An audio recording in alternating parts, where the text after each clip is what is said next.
Bonjour tout le monde et bienvenue dans cette nouvelle vidéo. Alors dans cette vidéo là nous allons corriger le TD numéro 6 d'intégration pour l'université Paris-Panthéon 2 Assas, Paris 2 plutôt, Panthéon Assas, de la première année d'économie-gestion. Alors c'est un TD qui concerne majoritairement et d'ailleurs exclusivement l'intégration. Alors il y a des questions de cours que je ne traiterai pas car c'est du cours et j'estime qu'il faut connaître ces propriétés-là, c'est important. Et si ce n'est pas le cas et que vous ne les connaissez pas, attention, ce n'est absolument pas grave, je ne vous jette vraiment pas la pierre, mais dans ce cas-là, c'est un bon moment pour vous d'aller vous replonger dans votre cours afin de vous familiariser avec. Et une fois que ce sera fait, puisque ce sont des propriétés qui sont en réalité indispensables pour votre réussite sur ce chapitre-là, une fois que ce sera fait, à ce moment-là, vous pourrez donc réattaquer les exercices. En attendant, nous pouvons attaquer le premier exercice. Alors, pour ceux qui ne sont pas de l'université, sachez que je mettrai la feuille de TD dans la description, ainsi que le corrigé. Il y aura donc forcément, je pense, un lien vers un drive qui vous permettra donc de récupérer les notes que j'ai dans la vidéo, que je vais écrire plutôt dans la vidéo, et également donc le sujet de TD. Bon, c'est parti. Alors, nous sommes sur l'exercice numéro 1. Il faut savoir que nous allons beaucoup utiliser l'intégration par partie. J'ai fait une vidéo sur l'intégration par partie qui doit s'appeler sûrement réussir toutes vos IPP ou quelque chose comme ça. Elle est disponible sur ma chaîne YouTube, donc si vous avez du mal, n'hésitez pas à aller la voir. C'est donc une petite astuce qu'il faut connaître, c'est la méthode LPET, LPET, pour bien choisir votre U et votre fonction qui est déjà dérivée dans votre... bon, vous n'êtes pas obligé de l'appeler U, mais bon. Votre fonction A dérivée et votre fonction qui est déjà dérivée dans votre intégration par partie. Donc voilà, ça va être assez important de bien savoir faire ces intégrations par partie avec cette méthode-là. Globalement, vous ne vous tromperez pas. Alors certains vous diront qu'il y a également la méthode ALP pour les arcsin, arcos, etc. etc. C'est vrai, mais en tout cas dans le niveau d'études attendu par la licence d'économie-gestion, vous n'aurez pas de arcos ou arctan ou arcsinus. Donc c'est la raison pour laquelle vous n'êtes pas obligé de retenir ceci, mais sinon gardez en tête qu'en effet, toutes les fonctions trigonométriques réciproques sont les premières dans la petite méthode LPET. Alors je vais rapidement vous réexpliquer la méthode LPET, sait-on jamais. L'intégration par partie est de cette forme-là. Donc si vous avez la primitive de U fois V', c'est tout simplement donc U fois V moins la primitive de U'V.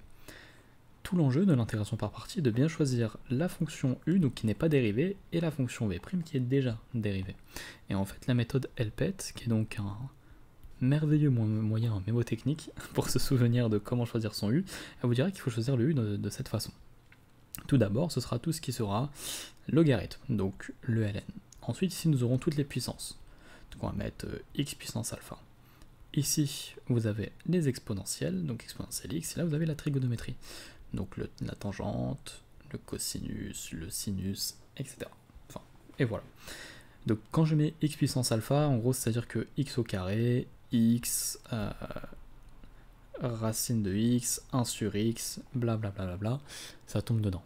Voilà ce que j'appelle ici par le x puissance alpha.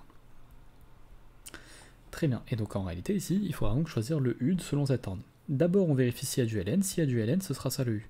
S'il n'y en a pas, on va voir le x puissance alpha. S'il n'y en a toujours pas, on va voir le exponentiel x. S'il n'y en a toujours pas, bah à ce moment-là, ce sera donc les fonctions trigonométriques. C'est aussi simple que cela.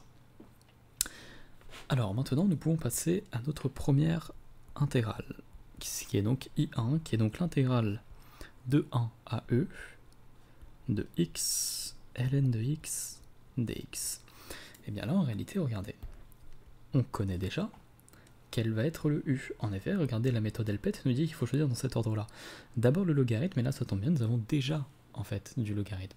Et ça, en réalité, c'est assez cool et c'est même merveilleux parce qu'on on l'a directement. Nous allons donc poser. Alors, on va se poser ici. On va le mettre ici un peu plus loin sur le côté, comme ça nous aurons la place. Donc, u de x qui vaut donc ln de x. Par conséquent, u' de x, ça vaut quoi u' de x? Ça vaudra donc 1 sur x. La dérivée de ln de x, c'est bien 1 sur x. Maintenant, on nous dit que donc V', on doit choisir V' tel que V' vaut x, et donc ça veut dire qu'il faut primitiver x. Mais quelle est une primitive de x? Ici on va choisir une primitive, pas besoin d'ajouter la constante. Ça veut dire qu'en fait, la fonction V, elle a la forme suivante. X au carré divisé par 2. En effet, si vous dérivez la fonction V, ça vous donne quoi? La dérivée de x au carré, donc en fait ça fait 1/2, fois la dérivée de x au carré, la dérivée de x au carré c'est donc 2x. Les deux vont s'annuler, ce qui vous donnera bien x à ce moment-là. Donc en réalité, cette intégrale-là, c'est quoi également? C'est l'intégrale de 1... non, pardon, attention, c'est donc u fois v, cette fois-ci, pardon, ne faites pas la même bêtise que moi, c'est u fois v. Donc u fois v, c'est donc ln de x fois x au carré sur 2. Donc en réalité, c'est donc 1/2 de ln de x fois x au carré, bien sûr sur le segment d'intégration qui est donc 1e, moins la primitive, donc sur le segment 1e, donc de u' fois v, et u' c'est donc 1 sur x fois x au carré sur 2. Donc de 1 sur x fois x au carré sur 2. N'oubliez jamais de mettre le dx ici pour la différentielle, c'est vraiment important dans le calcul intégral. Alors, on va simplifier ceci. Je pense que vous avez remarqué que nous avons du x au carré et du x qui peuvent se simplifier. Donc on va le remettre en bas, on a de la place sur notre papier, donc on va pas s'en priver. Ça fait donc ln de x fois x au carré moins l'intégrale de 1 à e de quoi? Donc de x au carré sur 2x. Mais x au carré sur 2x, c'est quoi également? Bon, arrêtez, x au carré sur 2x. X au carré, c'est x fois x. Et en réalité, on a donc du 1 facteur x qui est déjà là, qu'on peut annuler. Donc, en fait, ça fait donc, si on le barre, ça fait donc plus que x sur 2. Donc on va directement mettre x sur 2. Mais x sur 2, c'est quoi? C'est aussi 1/2 fois x. C'est 1/2 fois x. Mais 1/2, c'est quoi? Mais en réalité, 1/2 est totalement neutre de la variable d'intégration, qui est ici le x, parce que nous avons du dx. Donc en réalité, on peut mettre le 1/2 en facteur devant notre intégrale. Donc c'est moins 1/2 fois l'intégrale de x dx. Et ça c'est cool parce qu'on connaît déjà une primitive de x, regardez, que nous avons déjà calculée juste ici. Donc une primitive de x sera donc x au carré divisé par 2. Donc alors ici ça donne quoi? Ça donne donc 1/2 fois ln de x fois x au carré sur le segment 1e moins 1/2 fois une primitive de x. C'est quoi une primitive de x? On dit que c'était x au carré sur 2. Alors là, vous avez du... ça fait 1/2 fois x au carré. Donc 1/2 de x au carré. Vous pouvez directement sortir le 2 ici. Hein. Ça fait donc en fait, pourquoi vous le mettez devant? Vous pouvez le mettre devant, ça va rien changer. C'est juste une constante en fait qui va permettre de multiplier. Et donc ça va faire 1/2 fois 1/2, 1/2 fois 1/2, ça fait bien 1/4. Voilà. Alors attention, quand vous avez f de x sur le segment AB, c'est quoi pour petit rappel?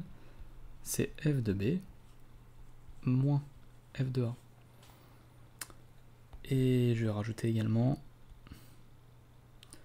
1/2 de 1/2 fois x au carré. Pour ceux qui auront les notes et qui ne s'en souviennent pas, ça fait donc en fait c'est 1/2 fois 1/2 de x au carré sur 1e. Ce qui fait bien donc 1/4 de x au carré sur le segment 1e. Et bien voilà. On aurait également pu sortir le 1/2 ici.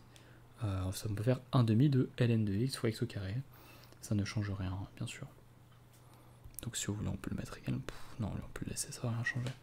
Et bien maintenant, on va tout simplement calculer. Ça fait donc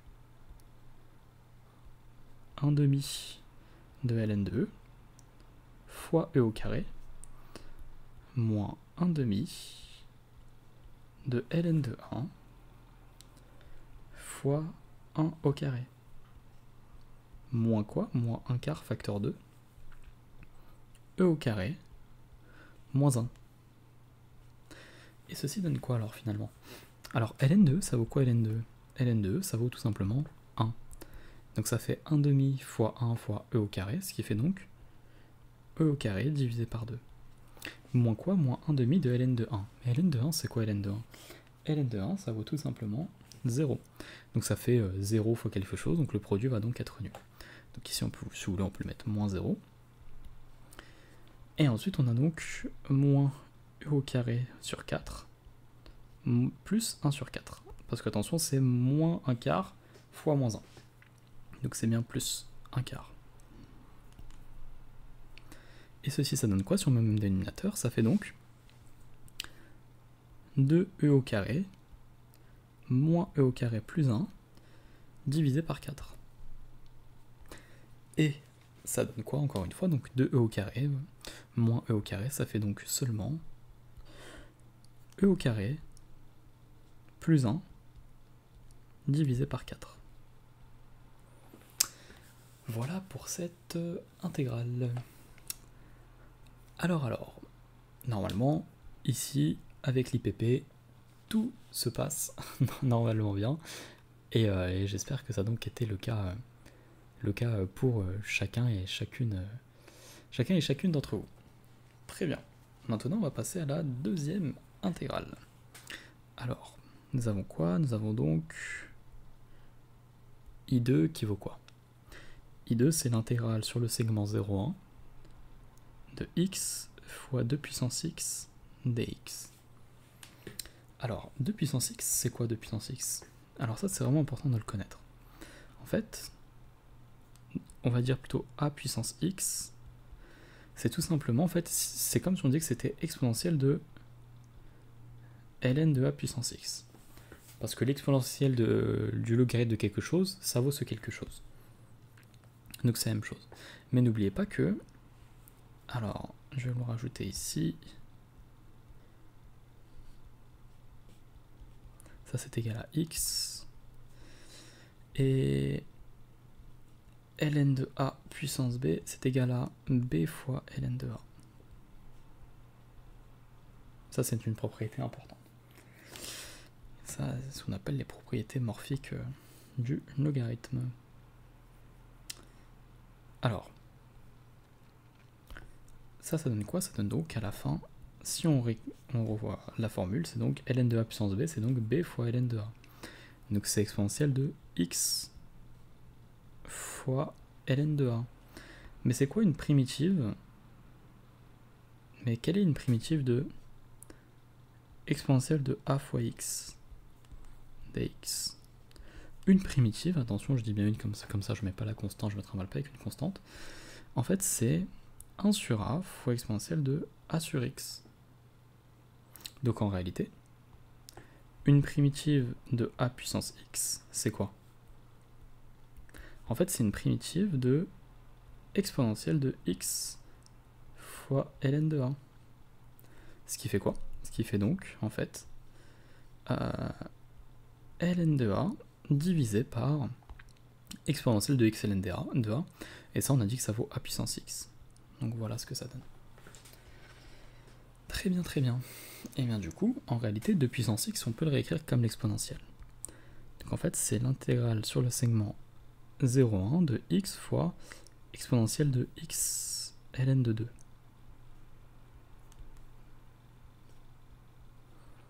Mais ceci, ça vaut quoi? Donc en réalité, maintenant on va calculer avec la fameuse méthode LPET. Regardez. LPET nous dit qu'on doit choisir U de la façon suivante. C'est donc le logarithme. Ici, nous n'avons pas de logarithme. Ensuite, c'est les puissances. Ah bah là, ça tombe bien. Nous avons du x, et x en réalité, c'est x puissance 1. Donc, ça, c'est cool. Donc en fait, c'est le x que l'on va choisir comme le u. Donc si on pose ici, on va le mettre un peu plus sur le côté comme ça. Oh, on n'aura pas la place, sinon, bon non, c'est pas très grave. On va le mettre en bas là, c'est pas grave.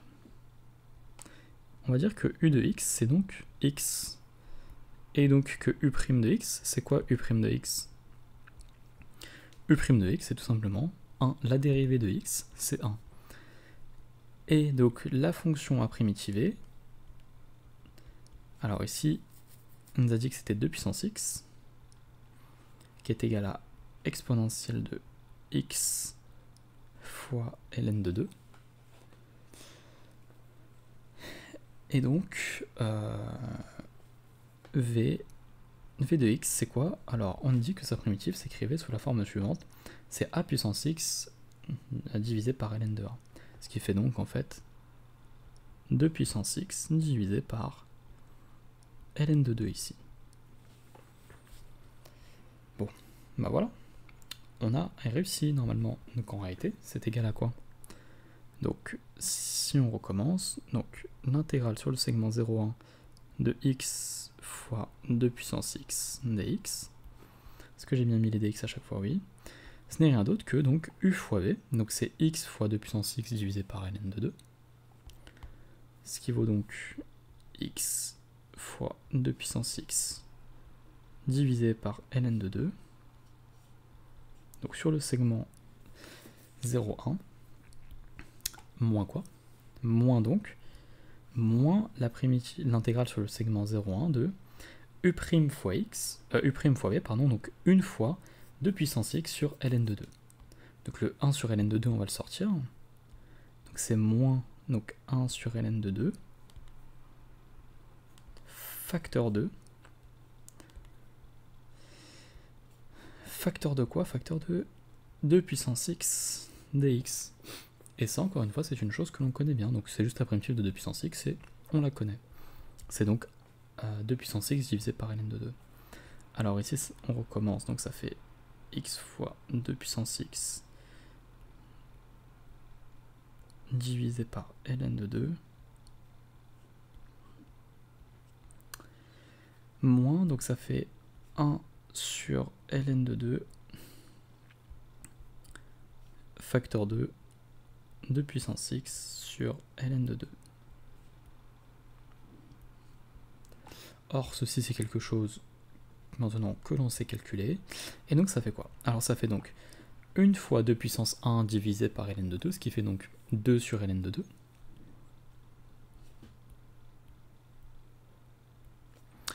Moins 0 fois 2 puissance 0, donc 2 puissance 0 ça ferme, on s'en fiche, il y a un produit nul. Parce que c'est 0 fois quelque chose, donc ça va forcément être nul. Donc ça fait moins 0.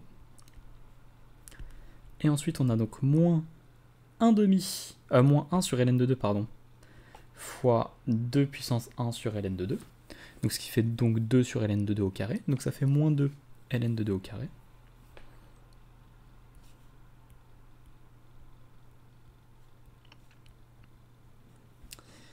Plus, parce que c'est moins fois moins, donc moins 1 demi fois moins 2 puissance 0 sur ln de 2.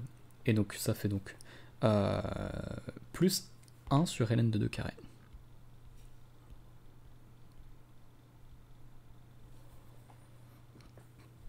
Alors si maintenant on met tout le même dénominateur, ça fait quoi? Ça fait donc 2 fois ln de 2 moins 2 plus 1, ce qui fait donc moins 1. Moins 1 divisé par ln de 2 au carré.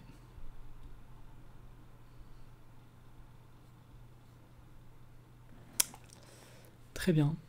Et bien voilà pour cette magnifique intégrale. Alors, maintenant, nous pouvons passer à l'exercice numéro 2. Alors attention, si vous avez des difficultés encore, n'hésitez pas à vous entraîner à faire d'autres intégrations par partie. Il faut vraiment vous entraîner, hein, vraiment ça va venir avec le temps. Et voilà, c'est juste vraiment une petite habitude. En réalité, il faut juste travailler ses réflexes en mathématiques et c'est comme ça. Il faut beaucoup s'entraîner, à la fin, ça finit par rentrer, ce sont des automatismes. Très bien, très bien. Alors ici, l'intégrale, elle est écrite de façon assez fourbe. Et je me souviens que j'avais eu le même souci quand j'étais moi-même en licence d'économie-gestion, et ils n'ont pas changé le problème, j'ai l'impression qu'ils le font exprès. Ouais, bon, on va rester avec un bon soupçon quand même, c'est important.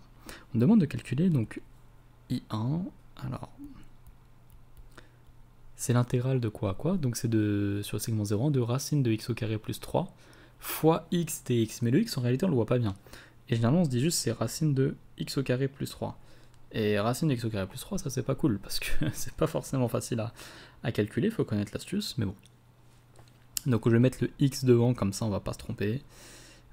C'est donc x au carré plus 3 dx, et donc c'est sur le segment 0,1. Ok, super. Alors là, on peut se dire, on va tenter une IPP. Mais bon courage avec votre intégration par partie, vous allez vite voir que vous allez tourner en rond. Et là, il y a une deuxième méthode pour les intégrales qu'il faut connaître, c'est donc le changement de variable. Alors le changement de variable, pour être honnête avec vous, il n'y a pas réellement de méthode magique. Il n'y a pas de méthode comme le LPET, etc. que l'on a vu. Juste ici, ça n'existe pas malheureusement. Donc, ça nous gêne un petit peu. Il faut en fait, il n'y a pas de recette magique pour se dire, ah, à chaque fois c'est ça, donc si ça a cette forme-là, c'est tel changement de variable. En réalité, pour vraiment connaître ces changements de variables, je vous invite vraiment à faire beaucoup d'intégrales par changement de variable, et en fait, à la fin, vous allez juste remarquer. Sinon, il y a quand même une petite astuce, hein, c'est de toujours regarder qu'est-ce qui vous pose problème. Le x, on sait calculer. Une primitive de x, on sait calculer. Une primitive de racine de x, on sait calculer. Une primitive de racine de x au carré plus 3, là, c'est un peu plus compliqué. En fait, c'est peut-être le x au carré plus 3 ici qui nous pose problème et qui nous dérange un petit peu.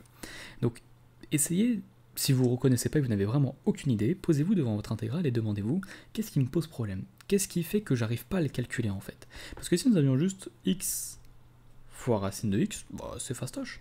C'est x puissance 3 demi. Et ça, c'est quelque chose qu'on sait parfaitement calculer. Ça, c'est une primitive qu'on sait parfaitement calculer. X à la puissance quelque chose, on connaît la primitive, il n'y a pas de souci. Mais x fois racine carrée de x au carré plus 3, c'est un petit peu plus compliqué. Donc là, en réalité, peut-être qu'il faut dire, ah, et si en fait c'était le x au carré plus 3 qui nous dérangeait? Bon, on va tenter, hein, on va tenter, de toute façon on n'a que ça à faire. Donc on va se dire, on pose, on va dire, on pose donc u qui est égal à quoi? Qui est égal à x au carré plus 3. Ok, alors là ce que l'on va faire, c'est que nous ici nous avons du dx, nous voulons avoir du du. Alors en fait pour avoir du du, qu'est-ce qu'on va faire? On va tout simplement dériver u par rapport à x, mais on va l'écrire d'une façon un peu particulière. En fait on va dire que c'est donc du divisé par dx. C'est une notation qu'on utilise beaucoup notamment en physique. On aime bien ce genre de notation en physique d'ailleurs, c'est assez cool. Mais bon, et en fait là c'est juste pour dire qu'on fait la dérivée de u par rapport à x quoi. Alors c'est quoi la dérivée de u par rapport à x? Bah, en réalité c'est la dérivée, donc c'est quoi la dérivée de u? La dérivée donc de x au carré plus 3, donc 3 est une constante, sa dérivée c'est 0, et ensuite on a 2x, voilà, donc en réalité ça fait 2x.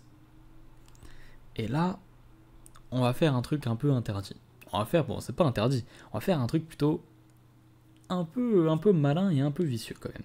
Qu'est-ce qu'on va faire? On va dire, en réalité maintenant, on a du dx là, on a du dx pardon qui est là, zup, qu'est-ce qui se passe si on le passe ici? Bon, on multiplie par dx des deux côtés. Donc en fait, ça veut dire qu'on aurait juste du qui est égal à quoi? Qui est égal à 2x fois dx. Ah, mais ça c'est cool ça. Ça c'est assez cool on va dire. Pourquoi? Parce qu'on va pouvoir en fait on va pouvoir le remplacer assez facilement. Alors là, soit on fait ça comme ça, soit sinon, je vous donne, on va faire autrement, on va encore plus isoler le dx. On peut également se dire, on isole le dx. Donc en fait, du c'est quoi? Du c'est donc... En fait, il y a deux options. On va juste diviser par 2. On va diviser par 2, ça va être plus simple, vous allez voir. Donc en fait, c'est-à-dire que ça fait que du divisé par 2, c'est égal à x fois dx. Et ça va être important. Ceci va être important. Pourquoi ça? Vous allez voir. Alors là, on n'a toujours pas terminé le changement de variable. Il y a une étape qui est très importante et que beaucoup de personnes oublient. Vraiment, beaucoup de personnes l'oublient, et c'est ce qui fait que la majorité des changements de variables, la majorité des erreurs en fait proviennent de cette erreur-là. Il faut penser à changer les bornes, parce que sinon vous allez encore oublier de les changer à la fin. Vous n'êtes pas obligé de le faire, mais dans ce cas-là, il faut vous souvenir que vous ne les avez pas changés, et pas calculer directement. C'est important. Alors, qu'est-ce qu'on va faire? On va regarder tout simplement les bornes. C'est quoi les bornes? C'est-à-dire que on va regarder quand est-ce que x vaut 0, que vaut u. Bon, en réalité, quand x...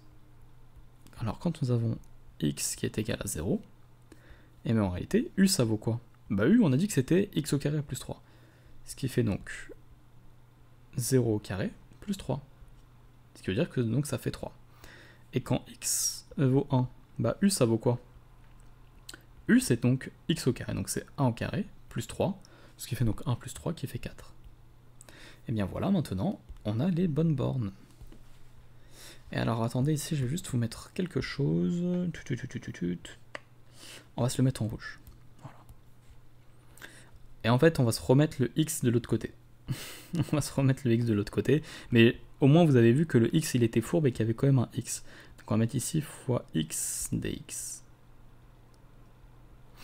Ok. Alors finalement, regardez ce que nous avons. Donc l'intégrale sur le segment 0,1 de quoi? Donc de racine carrée de x au carré plus 3 fois x dx. Mais là, regardez ce que nous avons. Nous avons du x dx. Mais x dx, on sait que ça vaut quoi? X dx, on sait que ça vaut du sur 2. Et mais en réalité, on va pouvoir maintenant exprimer ça selon du sur 2. Et regardez, on sait que, hop, on va se le mettre ici en bleu plutôt. X au carré plus 3, c'est quoi? X au carré plus 3, c'est u. Donc u, c'est égal à x au carré plus 3. Donc en fait, qu'est-ce que nous avons au final? Nous avons donc l'intégrale. Alors attention, les bornes, ce n'est plus 0,1 puisqu'on fait le changement de variable avec le u. C'est donc de 3 à 4, comme nous l'avons calculé. C'est donc de 3 à 4 fois racine de u. Et x fois dx, on sait que ça vaut quoi? X fois dx, mais x fois dx, on sait que ça vaut du sur 2. Bah donc en réalité, on va se mettre du sur 2. Alors, on va juste se mettre ici en rouge, comme ça vous voyez bien. En fait, c'est donc fois du sur 2. Mais qu'est-ce qu'on peut faire? On peut mettre le 1/2 en facteur devant. Donc c'est 1/2 fois racine de u du. Bah là, ça vous savez le faire normalement. Ça revient juste à calculer quoi? Ça revient tout simplement à calculer une primitive de racine de u. Mais une primitive de racine de u, ça normalement vous connaissez. C'est donc 1/2 fois une primitive de racine de u. C'est quoi une primitive de racine de u? C'est 2/3 de u puissance 3/2. Ce sera donc 2/3 de u puissance 3/2. Sur le segment 3, 4. Et ça maintenant, on sait parfaitement le calculer. Alors ça fait quoi? Ça fait donc 1/2. Bon, en réalité ça fait 2/6, hein, on peut le mettre directement. On va mettre directement, je pense, 2/6, non? Non, on va laisser avec 1/2 parce qu'on va essayer de simplifier le résultat. Donc, alors, 2/6 fois quoi? Ah bah non, en réalité non, regardez, on va pas faire ça, ça fait juste 1/3. Parce que le 2 va s'annuler en fait, ça fait 1/2 fois 2/3, qui est en facteur, donc ça fait juste 1/3. Ce qui fait donc 1/3. 1/3 de quoi? 1/3 donc de u puissance 3/2, donc attention, maintenant c'est 4, donc c'est 4 puissance 3/2 moins 3 puissance 3/2. Et ça, maintenant, on va essayer de le simplifier. Alors ça fait quoi tout ça? Ça fait quoi? Ça fait tout simplement donc 1/3, donc 4 puissance 3/2, c'est quoi? 4, c'est donc 2 au carré puissance 3/2. Mais n'oubliez pas que quand vous avez x puissance a puissance b, ça vaut quoi? Ça vaut tout simplement x puissance a fois b. Donc en réalité, ça fait donc ça fait 2 puissance 2 puissance 2 puissance 2 fois 3/2. Donc ça fait quoi? Ça fait donc en fait 2 puissance 3. Mais je vais quand même le réécrire, bon, on va se le réécrire quand même.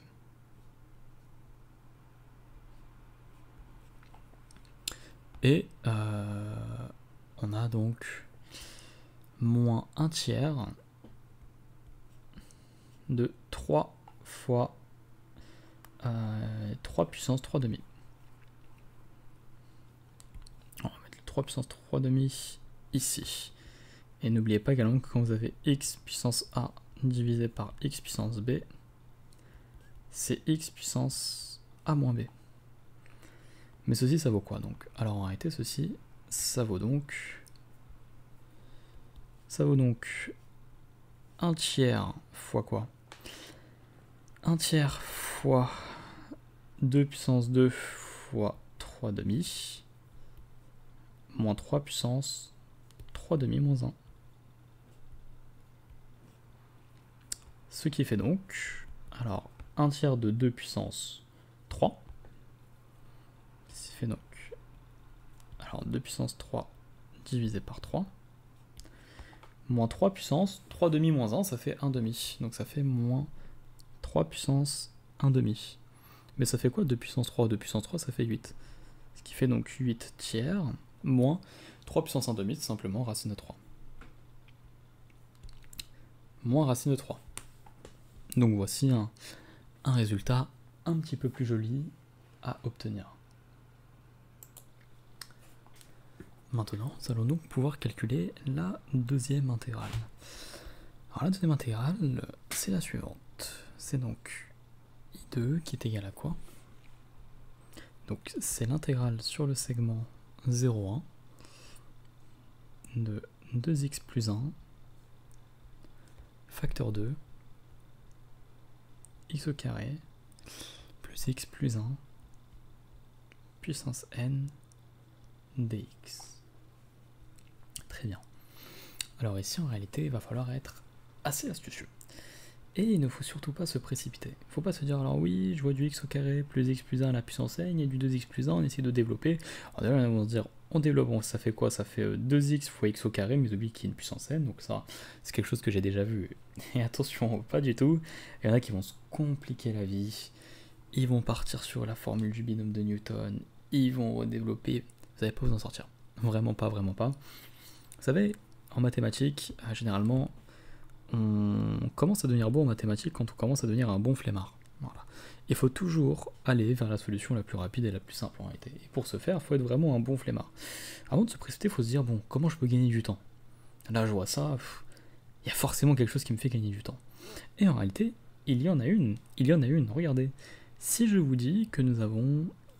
si je vous dis plutôt, ici, on va le mettre sur le côté, on va mettre là, que u de x, c'est x au carré plus x plus 1.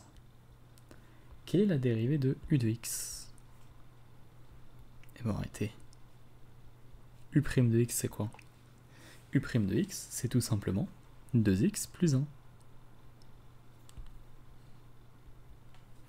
Et également, c'est quoi la dérivée d'une fonction? C'est quoi la dérivée de u puissance n plus 1? C'est quoi sa dérivée? Sa dérivée, c'est tout simplement donc n plus 1 facteur de quoi? N plus 1 facteur donc de u' fois u à la puissance n. On est d'accord. Mais donc, qu'est-ce qui se passe si nous on a juste u' fois u à la puissance n? Et bien en réalité, c'est très simple, regardez. Qu'est-ce qu'une primitive? Là ici nous on a plutôt la primitive. On va primitiver. C'est quoi la primitive? Donc la primitive ici c'est quoi? Donc la primitive de n plus 1 fois u' fois u puissance n, c'est la primitive de la dérivée de u puissance n plus 1. Mais la primitive de la dérivée, hop, ça va s'annuler, ça fait donc juste u puissance n plus 1. Et le n plus 1 c'est une constante en réalité, donc on peut diviser. Donc on va diviser par n plus 1. Donc une primitive de u' fois u puissance n, c'est quoi? C'est tout simplement u puissance n plus 1 divisé par n plus 1. C'est aussi simple que ça. Mais regardez ce que nous avons. On a dit que u de x c'est x au carré plus x plus 1. Et donc c'est là, x au carré plus x plus 1. Et également on nous dit que la dérivée de u, oh là là, mauvaise gestion, la dérivée de u c'est tout simplement 2x plus 1. Bah 2x plus 1 on le retrouve où? Bah 2x plus 1 on le retrouve tout simplement ici. Bah là on a clairement la configuration u' fois u à la puissance n, regardez. c'est u' fois u à la puissance n. Mais regardez ce qu'on a. U' fois u à la puissance n, c'est quoi? C'est u de n plus 1 divisé par n plus 1. Et bah c'est aussi simple que ça. Donc en fait, la primitive, enfin pas la primitive ici, donc ici ça peut être l'intégrale. L'intégrale d'ici sur le segment 0,1, c'est quoi? L'intégrale sur le segment 0,1, c'est tout simplement donc u à la puissance n plus 1, donc x au carré plus x plus 1 à la puissance n plus 1. Donc on va se le mettre, c'est x au carré plus x plus 1 à la puissance n plus 1 divisé par n plus 1, tout simplement.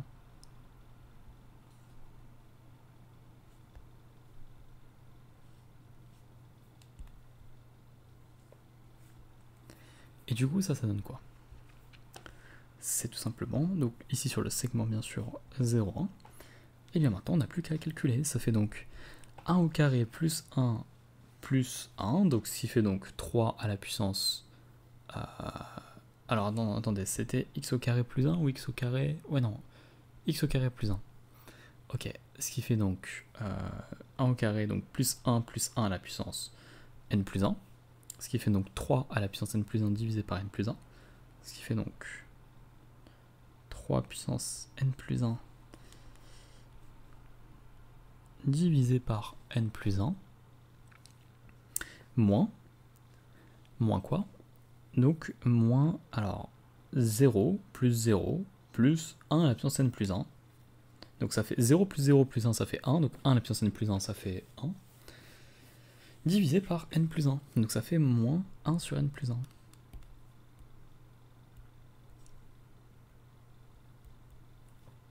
Donc en réalité, ça fait 3 puissance n plus 1 moins 1 divisé par n plus 1. Voilà, c'est aussi simple que cela pour cette intégrale. Bon, très bien. Alors, petit changement de jour pour moi, mais on peut continuer avec nos exercices. Alors, maintenant, on va s'attaquer à la troisième intégrale. Nous avons donc I3, qui est l'intégrale sur le segment 1,2 de x divisé par racine carrée de x au carré plus 1. Très bien. Alors, comment faire ici pour calculer cette intégrale-là? Alors pour calculer cette intégrale-là, encore une fois, on peut vous dire, bon, ben, on a de la forme x sur racine de quelque chose, bon, est-ce qu'on fait une IPP, une intégration par partie? Vous verrez bien que si vous testez, ça risque d'être un petit peu compliqué. Par conséquent, je pense qu'il ne faudra pas ici faire une intégration par partie. Vous pouvez toujours tenter si vous le souhaitez, et voir si cela va vous avancer ou pas. Non, ici on va plutôt procéder encore une fois par un changement de variable. Comme d'habitude, on se demande qu'est-ce qui nous pose comme problème ici? Quel est le problème qui nous est posé? Pourquoi on ne peut pas le calculer facilement? Eh bien tout simplement, nous avons encore du racine carrée de x au carré plus 1. Et en fait, c'est un petit peu ça qui nous pose problème. Donc là, on peut encore se dire, bon, bah, ce qu'on va faire, c'est racine carrée de... on va poser u qui est égal à x au carré plus 1. Ça, c'est si on se précipite un peu. En réalité, ici, ce sera plus judicieux d'utiliser u est égal à racine carrée de x au carré plus 1. Vous allez comprendre pourquoi, car il va y avoir une simplification qui va arriver, et ça va vraiment nous aider, ce sera même vraiment cool. Donc, on peut y aller, donc on va se dire que on pose u qui est égal à racine carrée de x au carré plus 1. Alors encore une fois, qu'est-ce qu'on va faire? On va devoir calculer donc du sur dx. Alors u, ça a la forme racine de... c'est la forme racine de f. C'est quoi la dérivée de racine de f avec f une fonction? C'est tout simplement f' sur 2 racine de f. Donc c'est quoi du sur dx? Quelle est la dérivée de u par rapport à x? La dérivée de u par rapport à x, c'est la dérivée de x au carré plus 1 divisé par 2 fois racine carrée de x au carré plus 1. Mais la dérivée de x au carré plus 1, c'est simplement 2x. Ce qui fait donc 2x sur 2 racine carrée de x au carré plus 1. Et ceci peut se simplifier tout simplement, donc ça fait x sur racine carrée de x au carré plus 1. Donc le 2, il dégage, et ça, c'est pas mal. Alors maintenant, qu'est-ce que l'on a? Si on passe le dx de l'autre côté, ou que l'on désire tout simplement isoler le dx, qu'est-ce qui va se passer? On va multiplier par dx, et multiplier des deux côtés aussi par racine carrée de x au carré plus 1 divisé par x. Ça va donc simplifier ceci. Donc si on passe le dx de l'autre côté, ça fait donc que on a racine carrée de x au carré plus 1 divisé par quoi? Divisé par 2x. Divisé par x, pardon, fois du. Mais en réalité, il y a quelque chose que l'on connaît. C'est quoi racine carrée de x au carré plus 1? Racine carrée de x au carré plus 1, en fait, c'est u. Donc en fait, ça fait u sur x dx. Du, pardon. Et ça, c'est vachement cool. C'est pourquoi? Parce que regardez, on a du x au numérateur, on aura du x au dénominateur qui vont donc s'annuler. C'est pour ça que ici, poser u est égal à racine carrée de x au carré plus 1 était assez judicieux, c'était même plus intéressant dans notre cas. Très bien. Et bien maintenant, que devons-nous faire? N'oublions pas de changer les bornes. C'est très important de changer les bornes. Donc quand x valait 1, c'était oui de 1 à 2, donc sur le segment 1, 2, u ça vaut quoi u? U c'est tout simplement racine carrée de donc 1 au carré plus 1. Ce qui fait donc racine de 2.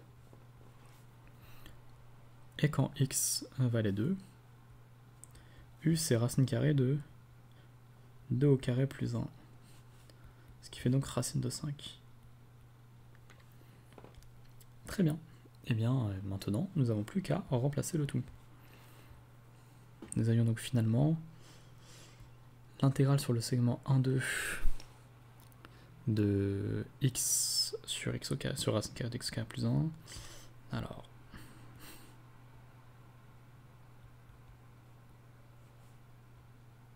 qui vaut quoi maintenant qu'on va pouvoir tout remplacer?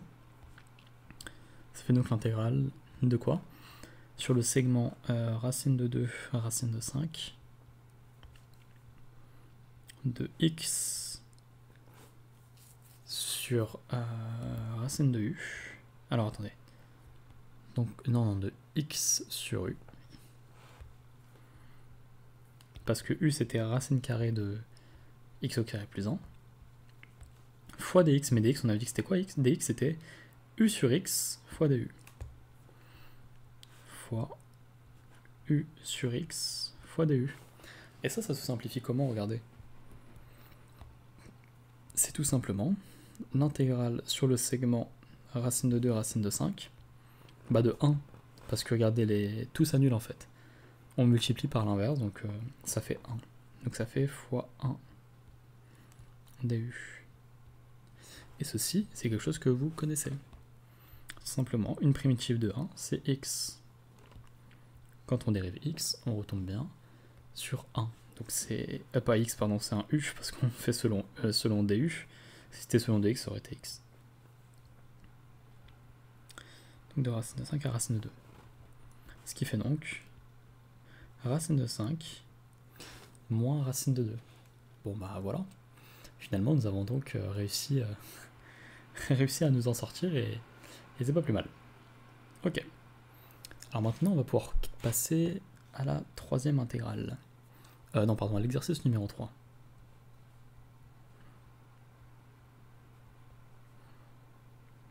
L'exercice numéro 3, il faut calculer les primitives suivantes.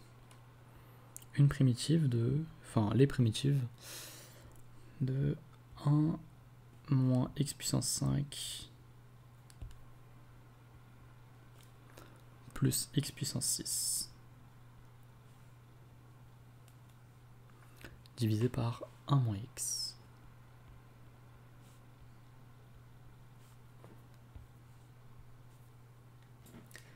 Alors ici, j'avais déjà fourni dans une correction pour des étudiants, une fois que j'avais fait une correction, mais je me suis précipité parce que j'ai été dans un cas beaucoup plus compliqué alors qu'il n'y avait pas besoin. Et je me souviens que c'était une astuce que notre prof nous avait donnée. En réalité, je me suis rendu compte plus tard qu'il n'y avait vraiment pas besoin d'aller aussi loin que ça. En fait, elle est assez facile à calculer celle-ci. On va tout simplement en fait la séparer, regardez. Alors, c'est quoi cette intégrale-là? On va la réécrire. En fait, c'est aussi la primitive, c'est aussi la primitive donc de quoi? Donc de 1 sur 1 moins x, plus celle de x puissance 6 moins x puissance 5 sur 1 moins x dx. Par la propriété de la linéarité de l'intégrale, on va donc la séparer en deux.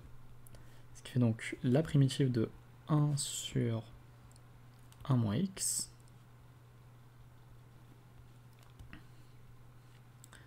plus la primitive de x puissance 6 moins x puissance 5 sur 1 moins x dx. Quelle est une primitive de 1 sur 1 moins x? Normalement, ça c'est quelque chose qu'il faut connaître, c'est tout simplement ln de valeur absolue de 1 moins x. Alors là, on va se dire oui, mais d'habitude on connaît de 1 sur x. Comment le retrouver facilement? Alors on va dire, si on pose u qui est égal à 1 moins x, d'accord? C'est quoi du sur dx? Tout simplement moins 1. Donc ça veut dire en fait que dx c'est égal à moins du. Donc ici, c'est ce que nous aurons. C'était moins, pardon, c'est moins ln de...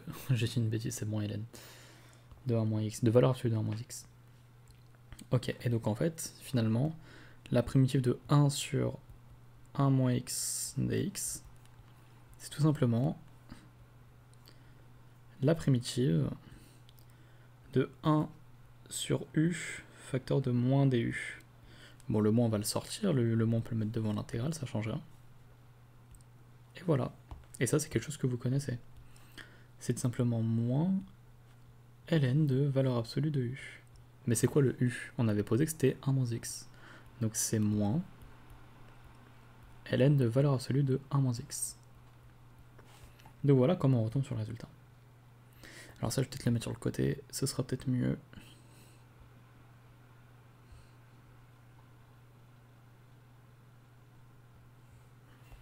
Très bien. Et c'est quoi x puissance 6 moins x puissance 5 en réalité? Et bien là, c'est quelque chose qui va nous aider. Donc là, c'est la primitive donc de 1 sur 1 moins x, on va la laisser pour le moment. Mais si on désire réécrire tout simplement ceci, on peut factoriser par x puissance 5. En fait, si on factorise par moins x puissance 5, ça fait quoi? Bah c'est fois 1. Et pour obtenir x puissance 6 plus x puissance 6, c'est moins fois moins, donc plus. Donc ça fait bien un moins x. Divisé par 1 moins x fois dx. Et ça, c'est top. C'est top parce que ça, c'est quelque chose qu'on sait calculer en fait. Parce qu'à la fin, le numérateur va s'annuler avec le dénominateur. Regardez, on a 1 moins x en facteur commun, donc c'est parfait. Donc c'est donc 1 sur 1 moins x dx plus l'intégrale de moins x puissance 5 dx. Bon, le moins on peut le sortir, ça fait donc moins l'intégrale, enfin la primitive de x puissance 5 dx. Ok, et du coup à la fin ça donne quoi?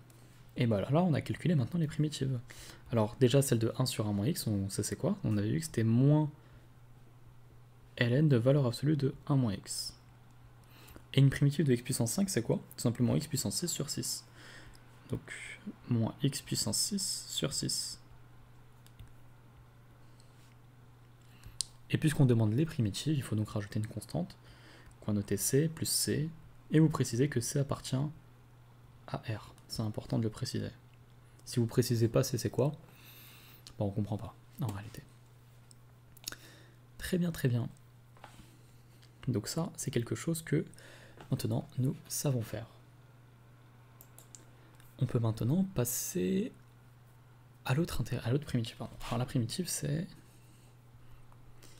On demande la primitive, les primitives, pardon, de exponentielle de x moins exponentielle de moins x divisé par exponentielle de x plus exponentielle de moins x.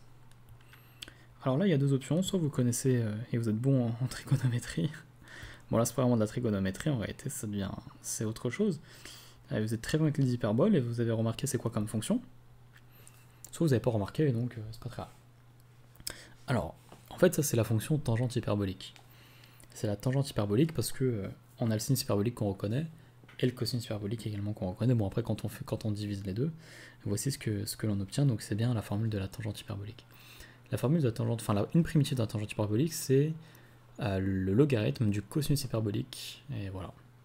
Donc ça, c'est si vous le savez. Si vous ne le savez pas, en réalité, c'est pas très compliqué, parce qu'encore une fois, il y a une forme usuelle ici. Je sais pas si vous avez fait attention, mais regardez, qu'est-ce que l'on a? Si on pose u de x, si on se dit que u de x, alors on va le mettre sur le côté ici, comme ça on aura la place. On dit que u de x, c'est exponentielle de x plus exponentielle de moins x. C'est quoi la dérivée de u? La dérivée de u, donc la dérivée de l'exponentielle, c'est l'exponentielle elle-même. Donc c'est toujours exponentielle de x. Plus, mais attention, là c'est pas l'exponentielle de x, mais de moins x. Donc c'est comme si on était de la forme exponentielle de u, ce qui fait donc u' fois exponentielle de u. La dérivée de moins x, c'est moins 1, donc ça fait moins exponentielle de moins x. Donc le plus fois moins, donc ça fait moins. Et on retombe bien sur exponentielle de x, moins exponentielle de moins x. Et bon, regardez ce que nous avons en fait. On est de la forme, en fait ça a la forme u' sur u. Donc u' de x, on va mettre divisé par u de x. Voilà. Et donc ça maintenant, c'est quelque chose que on connaît également. Pourquoi? Parce que si on a par exemple la fonction composée ln de u avec une fonction, c'est quoi la dérivée de ln de u? C'est tout simplement u' sur u, pourvu que u soit bien défini, bien entendu. Donc u' sur u. Et bien en réalité, quand on veut passer l'intégrale, donc l'intégrale, une primitive plutôt, de u' sur u, de la forme u' sur u, c'est la primitive de la dérivée de ln de u, donc c'est tout simplement ln de u, tout simplement. Alors là, il faut quand même faire attention, puisqu'on ne connaît pas, enfin, vous pouvez faire avec une analyse de fonction, il faut donc comparer exponentielle de x plus exponentielle de moins x, mais normalement, c'est toujours positif. Mais par précaution, généralement, on met toujours la valeur absolue, parce qu'on quand on se casse pas la tête, comme ça c'est bien si on ne fait pas l'étude du domaine de définition, bien entendu. Donc en fait, c'est simplement ln de valeur absolue de exponentielle de x plus exponentielle de moins x. Mais exponentielle de moins x c'est toujours positif, et exponentielle de x c'est toujours positif également, donc normalement il n'y a pas de problème dessus. On aurait pu enlever la valeur absolue. Et attention, attention, n'oubliez pas de rajouter la constante encore une fois, puisqu'on demande les primitives, donc avec c appartenant à R. Voilà, voilà. Bon, alors maintenant nous sommes au 4e exercice. Alors, calcul d'une intégrale généralisée. Il faut calculer l'intégrale de... sur le segment 0,1 de dx sur 1 moins x carré. 1 moins x le tout au carré. Très bien. Alors ici, encore une fois, on a quelque chose qui nous pose problème, c'est donc, ceux qui n'ont pas compris, l'écriture c'est donc 1 sur 1 moins x carré dx. Il faut donc savoir comment s'y prendre. Bon, ici, une IPP ne va pas vraiment nous aider, on s'en rend bien vite compte. C'est assez difficile de trouver comment on va appliquer l'IPP ici. Donc en réalité, c'est ce qu'il faudra faire, encore une fois, c'est un petit changement de variable. Alors, que se passe-t-il si on pose, on se dit que u c'est 1 moins x. C'est quoi u est égal à 1 moins x? U est égal à 1 moins x, c'est quoi du? Donc la dérivée de u par rapport à x, donc du sur dx. C'est tout simplement moins 1. Si on multiplie par dx, ça fait donc que du est égal à moins dx. Ou bien encore une fois, ça veut dire que moins du, c'est égal à dx. Voilà, voilà. Bon, alors encore une fois, il y a les bornes à changer ici, attention, puisque c'est une intégrale, c'est vrai. Donc quand x vaut 0, u c'est égal à quoi? Bah u c'est égal à 1 moins 0, ce qui fait donc que ça fait 1. Et quand x vaut 1, u ça vaut quoi? Et bah u c'est 1 moins 1, ce qui fait donc 0. On se rend compte que les bornes sont donc inversées. Alors, donc finalement, on se rend compte que l'intégrale sur le segment 0, 1, donc de 0 à 1, de 1 sur 1 moins x le tout au carré dx, c'est également l'intégrale de Alors attention, faut pas dire oui, mais c'est les mêmes, c'est 0, 1, 0, 1. Non, là c'est de 1 à 0, ce qui est totalement différent. C'est vraiment différent, ça change quelques hypothèses quand même. De 1 sur u au carré fois moins du, parce que dx, on a dit que c'était moins du. Donc le moins, on peut le passer devant. Donc ça fait moins l'intégrale, voilà, de du. Mais attention, quand vous avez l'intégrale, attention, de f sur le segment AB, moins l'intégrale de f sur le segment AB, c'est l'intégrale de f sur BA. Voilà, donc en fait ça va inverser donc, les bornes d'intégration. Donc le moins va nous permettre de retomber sur l'intégrale de 1 sur u carré. L'intégrale de 0 à 1, pardon, de 1 sur u carré. Ce qui fait donc de 0 à 1, de 1 sur u carré du. Et ça donne quoi? Et bien en réalité, 1 sur u carré, c'est quelque chose qu'on connaît assez bien en fait. C'est une chose qu'on connaît vraiment bien. C'est quoi la dérivée de 1 sur u? La dérivée de 1 sur u, c'est moins 1 sur u carré. Alors, en réalité, c'est moins u' sur... non, pas besoin en fait, parce que u ici, c'est pas une fonction. C'est quoi la dérivée de 1 sur x? C'est bien moins 1 sur x carré. Parce que si je vous dis u, je vais dire oui, mais u c'est une fonction, c'est pas... Non, juste là, on a du 1 sur x. C'est quoi 1 sur x? Bon, en fait, ici, la dérivée de 1 sur x, c'est donc moins 1 sur x carré. Donc, c'est-à-dire qu'en réalité,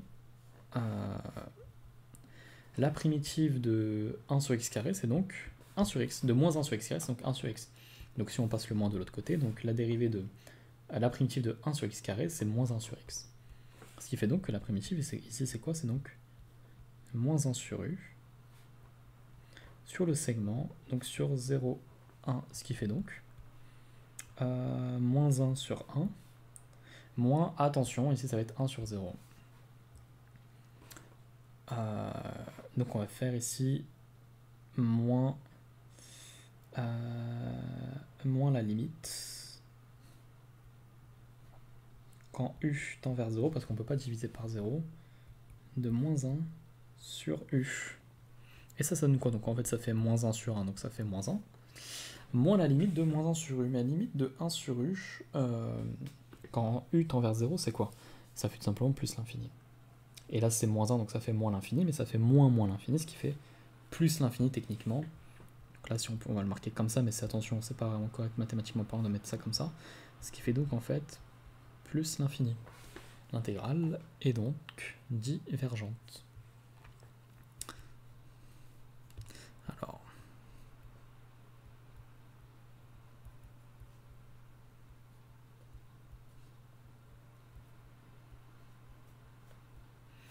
l'intégrale diverge. Ok. Bon bah ça c'est cool. C'est cool de le savoir et c'est cool de savoir le faire également.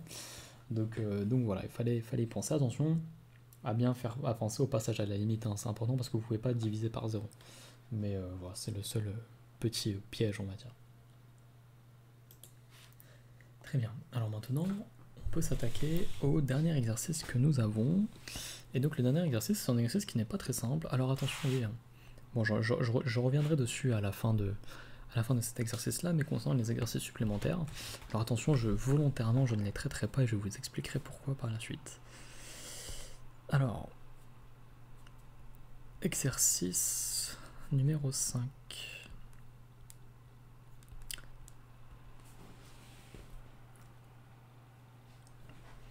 Alors, c'est quoi l'exercice numéro 5? L'exercice numéro 5 nous dit qu'il faut déterminer 3 réels A, B, C tels que pour tout x à partenariat privé de 0, moins 1 et moins 1 demi, 1 sur x, bon on va l'écrire, ce sera plus simple. En gros on a quoi? On va avoir, on va directement taper le petit a, c'est pas plus mal, on va se l'écrire, ça sera beaucoup plus simple. Bon, x appartient, voilà, on s'en fiche, blablabla. Bla bla bla. On veut que x facteur de x plus 1 facteur de 2x plus 1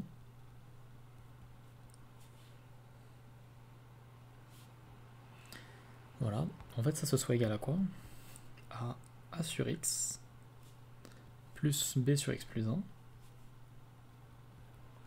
plus c sur 2x plus 1. En réalité, ça, c'est ce qu'on appelle une décomposition en éléments simples. Et c'est vrai que ça peut être pratique de temps en temps. Alors, j'essaie de faire un trait droit, mais j'y arrive pas. Il va être un peu plus... Je veux qu'il soit net, en fait. Ah ouais, bon, on va se contenter de celui-ci. Donc, donc, voilà. Alors, nous, en fait, ce que l'on veut, c'est tout simplement, en fait, faire une petite décomposition en éléments simples. Donc, avoir cette grosse fraction avec une grosse multiplication en dénominateur. Donc, ici, c'est du degré 3, c'est pas forcément facile à intégrer, etc., etc. On veut le simplifier en ayant la somme de petites fractions, et ça on sait parfaitement faire les intégrales de ce genre de choses, A sur x, b sur x plus 1 et c sur 2x plus 1. C'est pas très compliqué. C'est pas très compliqué et justement ça va nous aider. Mais il faut connaître les valeurs de a, b et c, et ça c'est primordial. Alors comment faire? Et bien arrêtez, on va tout mettre au même dénominateur et on va comparer. Alors regardez, quand on va mettre au même dénominateur, ça fait quoi? Donc ça fait qu'on a, alors, a facteur de quoi? Donc on le met au même dénominateur, donc c'est facteur de x plus 1, facteur de 2x plus 1. Donc a facteur de x plus 1, facteur de 2x plus 1, plus b facteur de quoi? Facteur de x, donc fois x, fois 2x plus 1, donc b fois x fois 2x plus 1, plus c fois quoi? C fois x également, fois x plus 1. Cx facteur de x plus 1. Et ceci, c'est divisé par quoi? Divisé par x facteur de x plus 1 facteur de 2x plus 1. Et en réalité, on va avoir quoi? On veut avoir 1 qui était 1 sur x facteur de x plus 1 facteur de 2x plus 1 qui est égal à cette somme-là de fractions. Mais ces trois fractions-là, en fait, quand on fait la somme, et ben en réalité, quand on les met au même dénominateur, ça nous donne cette grosse fraction-là. Et en fait, il faut que le numérateur soit égal à 1, tout simplement. Et on va procéder par identification, vous allez voir comment. Alors ça fait quoi, ça? Ça fait donc que nous avons a facteur de quoi? Donc, x plus 1 fois 2x plus 1. Alors ça fait quoi? Donc ça fait du 2x carré plus x plus 2x plus 1. Donc ça fait 2x au carré plus 3x plus 1.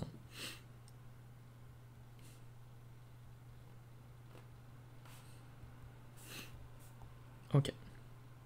Plus, ensuite on a du b. bx fois 2x plus 1. Donc ça fait b facteur de, du coup 2x au carré plus x. Et c c'était x facteur de x plus 1, donc c'est x au carré plus x. c facteur de x au carré plus x.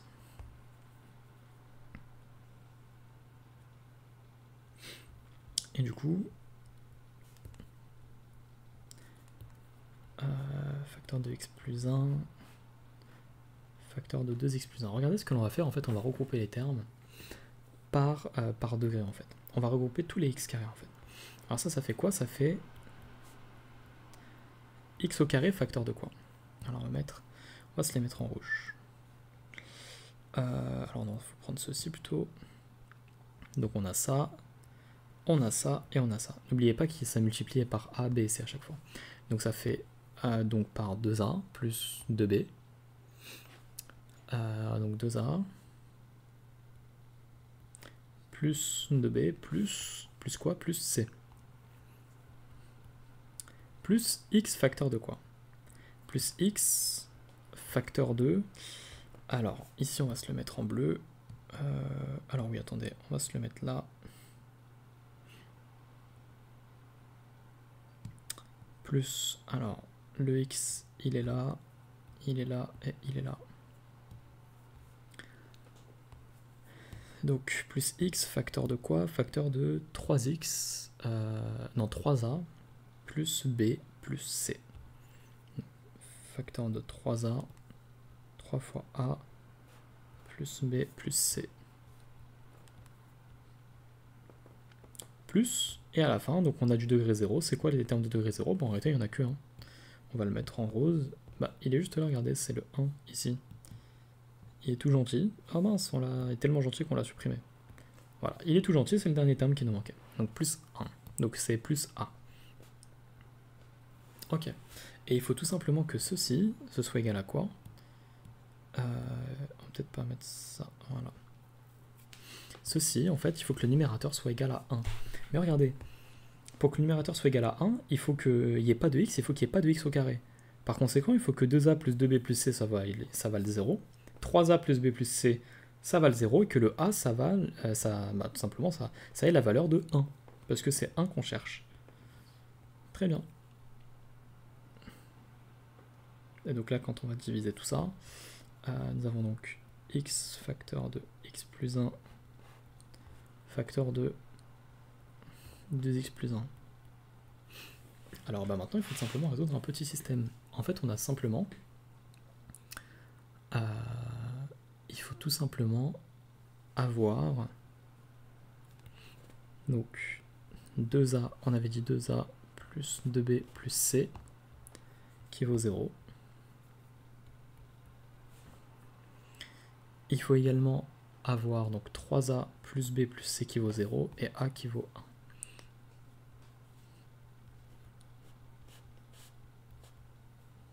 Et on veut a qui est égal à 1 par identification. Ok, pourquoi? Bien, encore une fois, hein. Imaginons qu'on avait a qui vaille k, quoi. En gros, 1, ça s'écrit comment? 1, c'est 0 fois x au carré, plus 0 fois x, plus 1. Bon, en fait, c'est la même chose. Regardez, si on met en rouge, bah, là, c'est 0x au carré. On va se mettre juste le 0 ici. On avait mis du bleu ici, et ici, on avait mis du rose. Donc, regardez, en fait, on a exactement la même chose.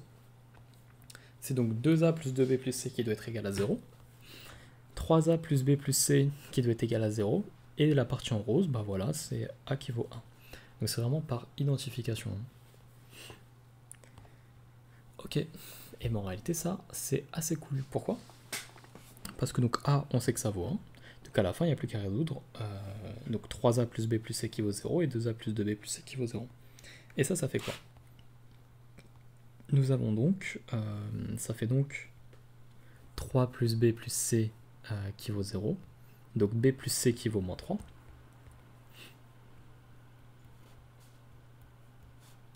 N'oubliez pas parce que a vaut 1, donc ça fait 3 fois 1, donc 3. Et 2b plus c qui vaut moins 2 cette fois-ci. Ok. Donc on va passer peut-être le b de l'autre côté, on s'en fiche. Hein. Ça fait donc que c, c'est égal à moins 3 moins b. Et donc, ici que nous avons 2b plus moins 3 moins b qui vaut moins 2. Quand on remplace la valeur de c par celle que l'on a trouvée, donc moins 3 moins b. Ok, et donc ça fait quoi? Alors ça veut dire que ceci, ici nous avons donc c qui vaut moins 3 moins b, et 2b plus moins 3 moins b, ça fait donc juste b, ça fait donc b moins 3 qui est égal à moins 2. Mais b moins 3, ça fait quoi? Si on le passe de l'autre côté, ça fait donc plus 3, donc b est égal à 1. Donc nous avons donc finalement b qui vaut 1, et donc c qui vaut moins 3 moins 1, ce qui fait donc moins 4.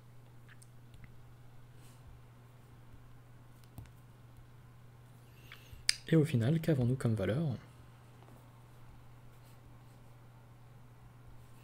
Nous avons donc a qui vaut 1,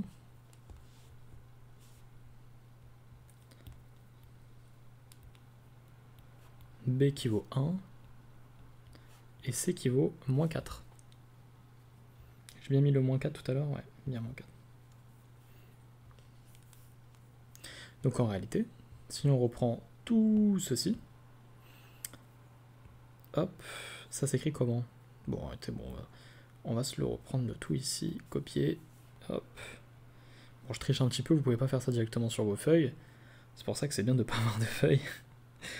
Mais une petite tablette, c'est vraiment cool, surtout pour les matières scientifiques, c'est vraiment bien, moi je trouve que c'est vraiment très très pratique. Voilà, je raconte ma vie, hein, mais c'est un petit conseil que je donne, la tablette c'est vraiment cool.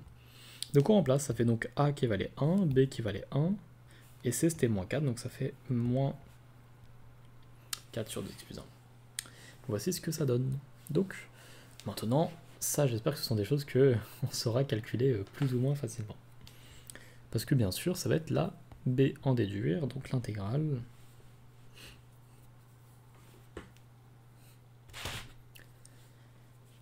la b.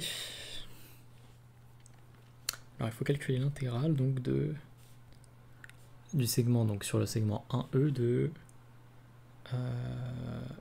de ça.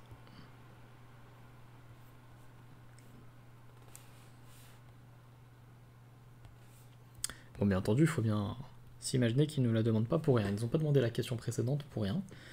Par conséquent, on va utiliser la linéarité de l'intégrale. En fait, c'est l'intégrale de 1 sur x plus 1 sur x plus 1 moins 4 sur 2x plus 1. Donc on va directement séparer en 4 intégrales, ça va être beaucoup plus rapide. Donc par la linéarité, hein, bien entendu par la linéarité de l'intégrale. C'est donc l'intégrale donc de 1 sur x plus l'intégrale plus l'intégrale de 1 sur x plus 1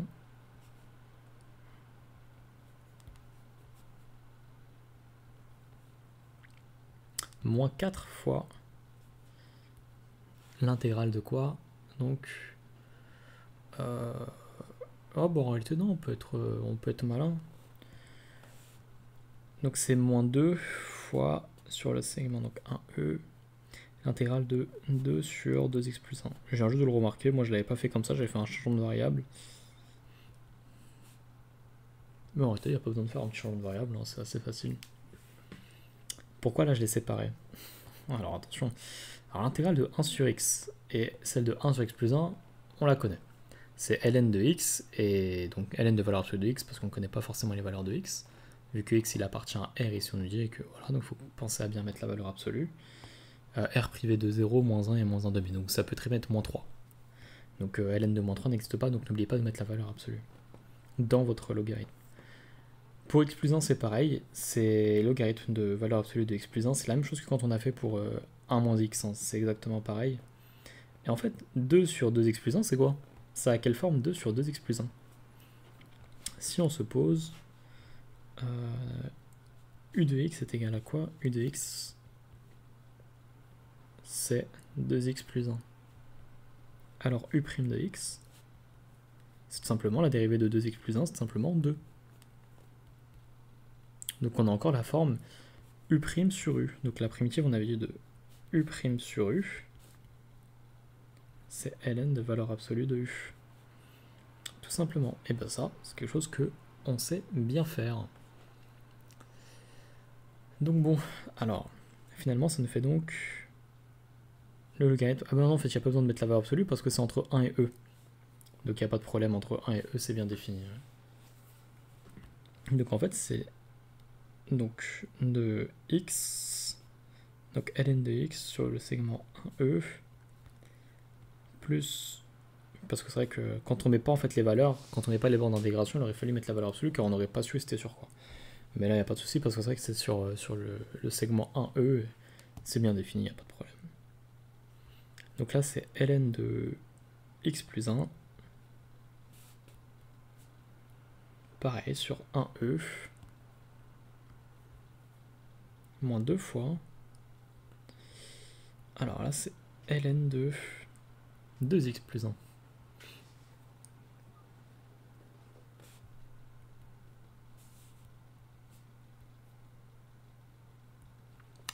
Sur 1e également. Alors ça va donner quoi? Ça va tout simplement donner donc c'est donc ln de moins ln de 1, mais ln de 1 ça vaut 0. Donc j'ai un problème avec mon stylet est cassé. Il va falloir que je le change, ça fait 4 ans que je ne l'ai pas changé. 4 ans, je suis un menteur, ça fait 3 ans pas. Ok. Non, bientôt 4 ans en fait. C'est bientôt 4 ans. Donc j'ai pas menti finalement. Bref, donc du coup ln de 2, donc moins ln de 1. Mais ln de 1 ça vaut 0, donc on s'en fiche, il dégage. Plus ln de e plus 1. Moins ln de 2.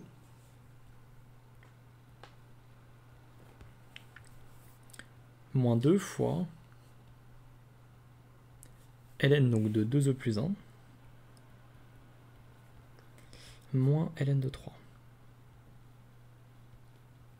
Alors là, encore une fois, les propriétés morphiques du logarithme, il faut les connaître.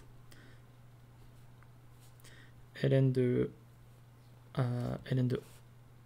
a fois b, ln de a fois b, c'est égal à ln de a plus ln de b. Et ln de a sur b, c'est ln de a moins ln de b.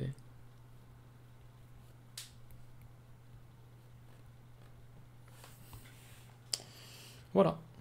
Et donc en réalité, bon, ici on va pas se précipiter. D'abord, on va mettre ce que nous avons. Alors ça fait quoi? Alors ln2, en fait non, ln2, c'est bien, ln2 on connaît, ça fait quoi? ln2 ça fait 1. Donc déjà ça c'est cool. Ça fait 1, donc là on a du plus. Bon, le plus on s'en fiche, ça fait ln2 plus 1 moins ln de 2. Du coup, ça fait... Si je ne dis pas de bêtises... Ok, je sais comment on va plutôt le faire. En fait, c'est plus 2 fois moins ln de ça, plus ça. Donc en fait, ça fait donc ln2 plus 1 sur ln de 2. Ce qui fait donc plus ln de e plus 1 divisé par 2 plus quoi? Plus 2 fois ln2. Alors attention, c'est ln de 3 moins ln de 2e plus 1. Donc ln de 3 sur 2e plus 1 au carré. 2e plus 1 tout court, pardon. Mais encore une fois, ln2, donc, qu'on le met en bas là, si on met là, ln2 à la puissance b, c'est b fois ln de a. Ah, c'est b fois ln de a. Ça aussi c'est important de le savoir. Donc en fait, ça fait donc, c'est 1 plus ln de e plus 1 divisé par 2 plus ln de... donc on met au carré directement. Donc ln de 3. 3 au carré ça fait 9. De 3 au carré donc 9. Sur 2 e plus 1 au carré, on va pas le développer, on va le laisser comme ça. Pour le moment, on va le laisser comme ça, il n'y a pas de souci. Ok, et là on a du plus et du plus, donc ln de quelque chose plus ln de quelque chose, c'est ln de cette chose fois cette chose. Donc voilà, je sais pas si c'est bien clair. Donc plus, donc c'est 1 plus ln de quoi? Ln de e plus 1 sur 2 fois, du coup, 9 sur 2e plus 1 au carré. Bon, et là, si on développe, on peut développer, mais c'est pas très intéressant. C'est donc 1 plus ln de e. Franchement, on va pas développer. C'est 9 facteur de e plus 1 divisé par 2 fois 2e plus 1 au carré. Voilà. Ceux qui veulent, quand on développe, ça va faire quoi? Ça va faire 9e plus 9 divisé par 2e au carré, ça fait 4 au carré, donc 8, donc divisé par 8e au carré plus 8e plus 2. Voilà, si ça vous aide. Moi je trouve que c'est pas nécessaire là de développer, c'est déjà une bonne forme, donc c'est pas plus mal. Voilà, voilà. Voici le résultat que nous obtenons finalement. Et à la fin, on dit on effectue un changement de variable, déduire de la question B la valeur de l'intégrale de 0 à 1. Ok. Alors. Si on dit que nous avons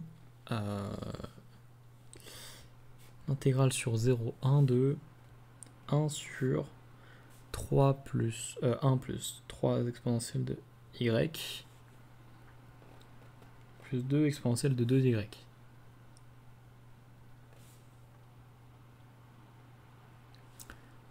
dy. Alors là, il faut penser au bon changement de variable.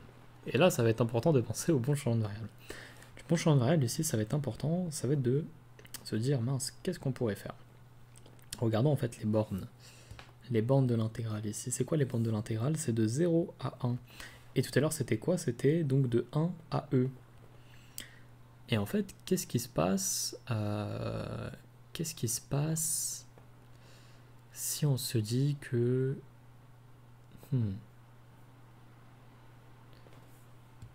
Si on pose x... Ouais, ce qui se passe, on se dit on pose x est égal à exponentielle de y. Donc on va dans l'autre sens. Ok? Y c'est compris entre 0 et 1. Bah, si on regarde, quand y vaut 0, x c'est exponentielle de 0, ce qui fait donc 1. Et quand y vaut 1, x c'est exponentielle de 1, ce qui fait donc e. Attention, e ici ça veut pas dire exponentielle. Pour ceux qui ne le savent pas, ça c'est pas une exponentielle ça. Ça c'est une valeur. E c'est une valeur, c'est donc la constante de l'heure. Et voilà, c'est important de le savoir. Ok. Donc voici ce que nous avons. Donc là on se dit, ah bah c'est bien, on retourne sur les mêmes bornes. Ah bah c'est cool. C'est assez cool. Que se passe-t-il si on décide de... On est peut-être donc sur la bonne piste. Si on dérive x par rapport à y, ça donne quoi? Bah ça fait juste exponentielle de y. Exponentielle de y, bah l'exponentielle, sa dérivée, c'est le même quoi. Donc en réalité, ça veut dire que dx, c'est quoi dx? C'est exponentielle de y, dy. Ça, on est d'accord. Mais du coup, c'est-à-dire que dy, c'est quoi dy? Ce qui veut donc dire que dy,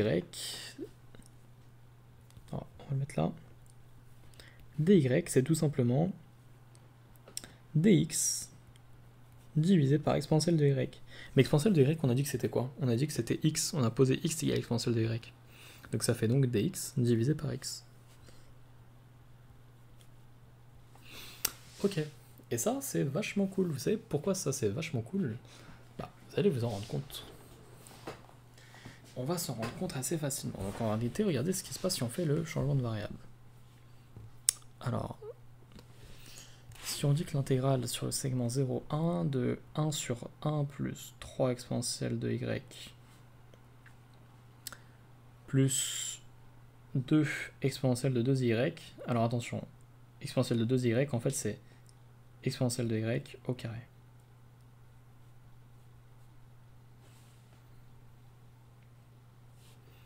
Divisé, donc ça bien sûr c'est dy. Et qu'on fait le changement de variable, qu'est-ce qui se passe? En ayant posé x est égal à exponentielle de y. Donc les bornes, ça redevient 1e. Et donc c'est 1 plus 3x plus 2x carré. Donc une fois ça, fois le dy qu'on remplace, c'est dy qu'on avait dit que dy c'était dx sur x. Fois du coup dx sur x. Donc en réalité ça fait quoi? C'est donc... c'est x fois tout ça. Mais c'est quoi 1 plus 3x plus 2x carré? À tout hasard, qu'est-ce que ça ferait? 1 sur 1 plus 3x plus 2x au carré. C'est quoi 2x plus 1? Facteur de x plus 1. Bon, en développant, ça fait donc 2x au carré, plus quoi? Plus x, plus 2x, plus 1. Ce qui fait donc 2x au carré. Ouais. Donc, ce qui fait donc 2x au carré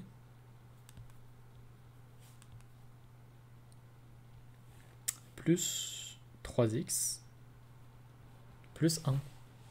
Et bien en fait, c'est tout simplement du coup l'intégrale sur 1e. Donc n'oublie pas qu'il y a un x en facteur ici, donc de 1 sur x facteur de x plus 1 fois 2x plus 1.